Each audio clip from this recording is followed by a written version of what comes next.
Hi everyone, my name is Izzy and welcome back to my channel. Today I'm going to be talking about some very anticipated books that I personally want to get to in the month of December. A couple of them are physical and then there are some that I have put on hold in my Libby account. And according to Libby, they will be available this coming month, so I'm very excited for these books. Of course, this is the week of Black Friday and I am also wanting to get a couple books, maybe more than a couple books for Black Friday deals. So I'm very excited, looking forward to that. And I have been on a book buying ban since the month of March. Since my birthday, I have not been to a bookstore to buy books that I've been wanting to read. The only books that I've been kind of getting are book of the month books, just because I do renew and I do skip months if I don't find the book super interesting. But if I do see one that either the cover has gripped me or the synopsis has gripped me, I have gotten it. I've read a couple of those as well, but again, I have been skipping months, so I feel like I deserve this. I feel like I deserve a good Black Friday deal,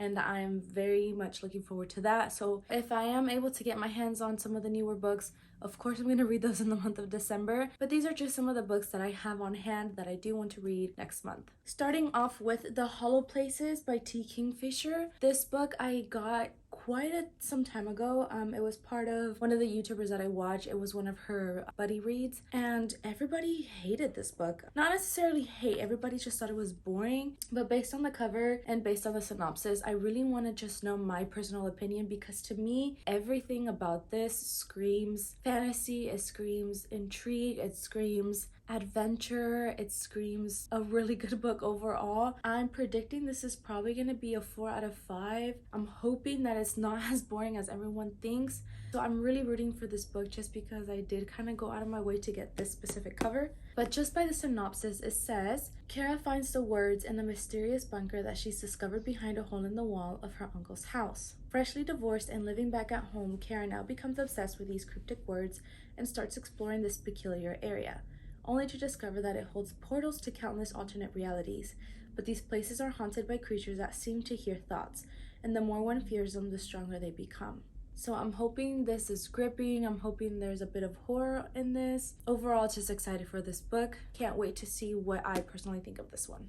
So the next book that I want to talk about is Other Birds by Sara Addison Allen. As you can see, this is a book of the month pick from the month of September. What I've gathered about this is it is a magical realism book. According to Goodreads, there are some ghosts, there's romance, there's paranormal. It is a contemporary also. I didn't gather much from the synopsis. What I did gather is there's a building with 5 apartments and the main character finds herself listening to the stories of each inhabitant of the apartments. So it does sound very intriguing. Of course, the cover is stunning. So again, I don't really know much about this read. Haven't really seen it anywhere, so excited to see what my thoughts on this are. Excited to just jump right in without knowing much. That is my favorite way to go with books. I tend to try to not know a lot about it just because I just want to be fully immersed in the read. The next book that I want to talk about is True Biz by Sara Novic. Again, this is another book of the month pick from the month of April. Now, I personally love the study of languages, and I have also had in mind to pick up some sign language. Every time that I see non-deaf people using sign language, it really inspires me that people take the time to learn sign language to be able to communicate. So when I saw that this was a pick for book of the month, I had to pick it up. I had never seen this type of representation in a book before, and I'm very excited to see how the author puts sign language into words. I do know that there are a couple pages with signs on them, which I find very interesting. I'm hoping to pick some up for myself as well, but let me just try and find a page to where it really shows some signing on here.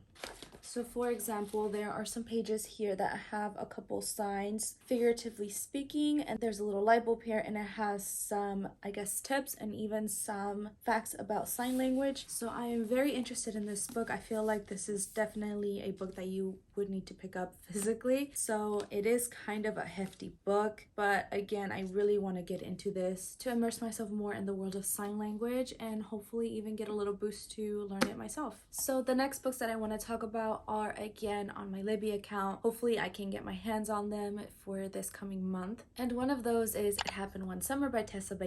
This book has 4.06 rating on Goodreads, and y'all already know that these cartoon covers are usually on the spicier side and more on the romance. So I'm really excited to pick this up as well. So we follow Piper, who is an influencer, and she's, you know, constantly followed by the paparazzi. She's just used to that life. So of course she's more like that spoiled child, and her father has had enough. So he decides to completely cut her off and send her to a small town. And in this small town, she meets a sea captain named Brandon. So already right off the bat, we have a spoiled brat who meets a small town guy, and I'm all here for it. Next book that I want to read is If You Could See the Sun by Liang, and I want to pick this up not knowing much about it, but what I do know is it is about a Chinese girl who turns invisible. Just by the looks of it, it looks like it is a very powerful read, full of great quotes, and I can't wait to see what my thoughts are on it. And lastly, I also want to read Book Lovers by Emily Henry. Now, I've seen mixed reviews on this. I've seen people who love it, and I've seen people who hate it. Now, I'm giving Emily Henry another chance just because one of her other books that I read, I was not a fan of it at all, and that was People We Meet on Vacation. I did not like the main characters. I found Alex super annoying, and so really I just want to see what my thoughts are on this one. It is a contemporary romance, and I believe it is an enemies to lovers trope as well, which I tend to like if it is written good. So again, giving this author another chance. Hopefully I do like it, but again, just because of the mixed reviews, but I personally like to see what my thoughts are on a book and not be influenced by others. So that is the last book that I want to get to for the month of December. Let me know in the comments down below what you've thought of the books that I've mentioned, if you have read them, if you want to read them, what other books should I be picking up. I know that this is the start of my channel, so hopefully as I progress, you guys kind of see what my tastes are and what I tend to like. So I look forward to seeing all the book recommendations. As well, look forward to hopefully a book haul, because I really want to get my hands on some books for this Black Friday deals. If you have enjoyed my content so far, please like and subscribe. If you want to support my channel but don't know how, you can leave a comment down below. If you don't know what to comment, you could just comment some Christmas trees. That would help me tremendously. And again, like and subscribe if you look forward to seeing more about my reading experiences and my thoughts and likes. Thank you guys so much for watching this video. Look forward to more content from me, and I will see you in my next one.